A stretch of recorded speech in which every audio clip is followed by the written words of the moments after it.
इस बीच देश के टॉप टेक्निकल इंस्टीट्यूट यानी कि आईआईटीज में अब प्लेसमेंट उतना दमदार नहीं रहा। सरकारी डेटा के मुताबिक कई आईआईटीज में प्लेसमेंट रेट 10% तक गिरा है। कुछ जगह तो 94% से घटकर सीधे 83% तक पहुंच गया है। इसका मतलब ये है कि पढ़ाई के बाद सीधे जॉब मिलने की गारंटी अब उतनी नहीं रह गई जितनी की पहले थी। सर, कौन से ऐसे आईआईटीज हैं जिसमें प्लेसमेंट घटा है और प्लेसमेंट घटने की बड़ी वजह आप क्या देख रहे हैं? ये हमारे लिए भारतीय रोजगार परिदृश्य के लिए चिंताजनक खबर है, क्योंकि आईआईटी से ज़्यादा बड़ा प्रीमियर क्रीम इंस्टीट्यूशन भारत में कोई नहीं है और यहाँ से प्लेसमेंट के लिए सबसे ज़्यादा लोग निकलते हैं।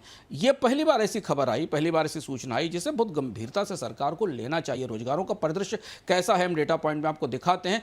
संसदीय समिति ने बताया, संसदीय समिति की रिपोर्ट के आधार पर ये आंकड़ा हमें मिला है जो बेहद चौंकाने वाला है।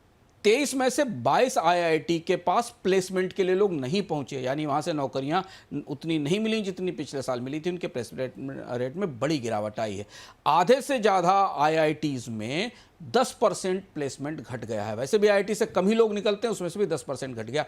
केवल आईआईटी वाराणसी एक ऐसा था जहां से प्लेसमेंट में बढ़ोतरी हुई। आंकड़ों में भीतर देखें तो आपको आईआईटी धारवाड़ 65%, 90% से 65% रह गया।